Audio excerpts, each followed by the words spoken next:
project really had its origins in the connection between plant biosecurity and food security, which is not a traditional connection. Plant biosecurity is more traditionally focused on sort of border measures and keeping pests and diseases out, but it hasn't had an overt connection with food security. But it's a very valid connection, and it's particularly valid in the context of Africa, where there are so many dramatic losses in production and losses in market access as a result of plant biosecurity pests. One of the challenges we have in our countries is the capacity, the knowledge. I know Australia is very good in biosecurity issues, so yeah, the essence of protecting ourselves comes from the risk analysis. If you have a good scientific justification, you can have the anticipation and maybe even the measures to predict ahead.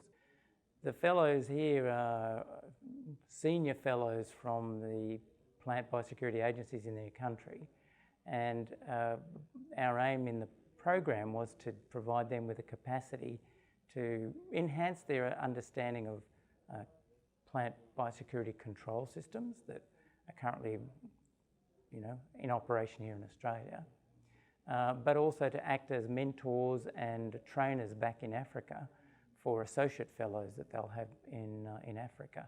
So it's a bit of a train the trainer type approach.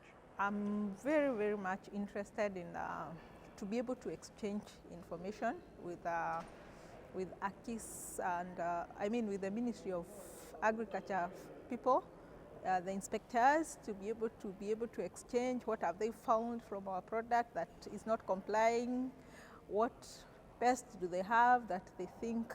Like now we've had some cases where we have interceptions due to auxiliaries, and we have not been able to know which species of auxiliaries that has led to that interception, and we have not been able to communicate effectively to tell us which one and which one should not come to Australia. I think the partnership and the program is important for the countries because many of them depend to a large extent on their agricultural sector for their economies. Increasingly, it's recognised that trade is important for development within the region as well as beyond the region. Often when we talk about trade, we think, oh, it's Kenya exporting flowers to Europe, which is important. It's $1 billion, well, $500 million industry. But a lot of the food security problems within East and Southern Africa could probably solved if we had more trade within the region. And so it's important for these countries to be able to trade amongst themselves better and as well as internationally. Immediately I reach back home, I'm going to have meetings, and meetings will be to begin with the flower industry because I've been working with it and I've been having issues. That is the one we are going to first sort out. Secondly, I'll have to interact with the researchers and academia and sell the idea of biosecurity in their work, in research, in diagnostics.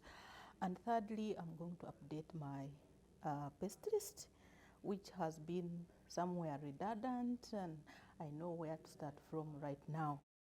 We learned a lot of tools that we can use for us to actually deal with pest identification. So apart from the local experts in the country, I feel I can still get the feedback or the expertise through the collaboration that has been created here in Australia, as well as the tools like Pest Point, for example, to actually get feedback when I want to identify a disease or a pest. We do know that there are solutions to these problems. We have seen success stories in Africa, but also they've been exposed to some success stories in Australia, where a well-structured biosecurity system can focus pre-border, at the border and post-border to take the measures necessary to control any outbreak of biosecurity which threatens food security. So I'm very confident, and I think our training here, the work we've done here, will be a big help towards that end.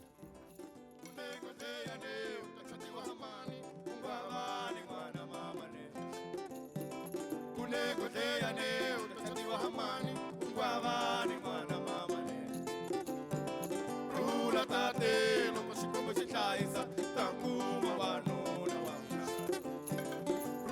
tate loko xikomu xi hlayisa ta kuma vanuna vantshwa ku nga xonga ku fana ni ntsumi ya mati